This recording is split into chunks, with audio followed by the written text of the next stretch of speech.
US government just became a shareholder in Intel. Yet, Washington literally owns 10% of the company. The real question, can Intel actually make chips great again? Now, Intel trades around $25. On paper, it looks ugly. Last year, $53 billion revenue, but still $20 billion loss. Margins, weak. Free cash flow, negative.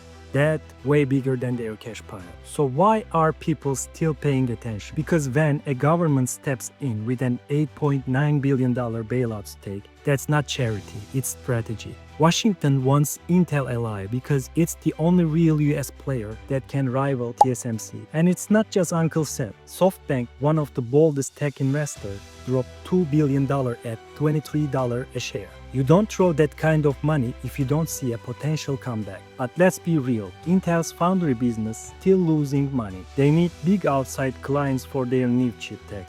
If they can't land those contracts, this turnaround might crash before takeoff. So we have got a tug of war. On one side, national revival, government money, and billionaire investors. On the other side, massive losses, high debt, and execution risk. Sounds messy, right? That's exactly why the chart becomes so important. Because here is the thing, news can be hype, numbers can be scary, but the chart shows us what smart money is actually doing. Is Intel quietly being accumulated around $25, or is this just another bull trap waiting to punish late buyers? Let's break down the technicals and see what price action really says. Intel has been trading around same levels for years.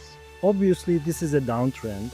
Price has been making lower lows and lower highs. So this is a monthly chart and price has been consolidating for some time. This means huge action will play out soon, either upside or downside. If you follow me on X, my personal opinion is upside. Let's break this chart down. I will go to weekly chart. You can see the accumulation closer. I start my analysis measuring the last leg down. I only use 0, 0.5 and 1 in Fibonacci tool because real price move is happening in this range. Price is programmed to move in this range. Last leg down or last leg up, doesn't matter, depends on the chart. You need to measure the last range. Algorithm already remembers these levels because this is the current price action. Price will respect this range. I will also measure the lower portion of our last range.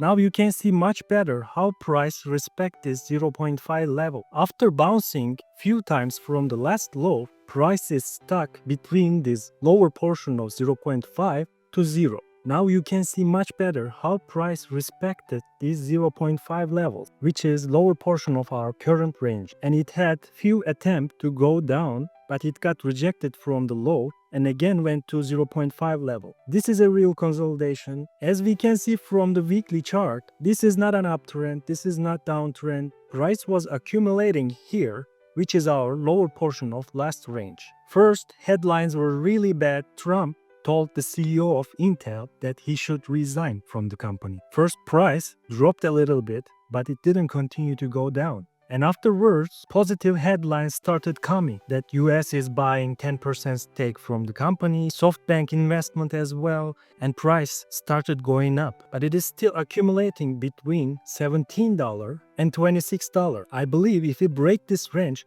price will have momentum to go to $34, which is our main range of 0.5 level.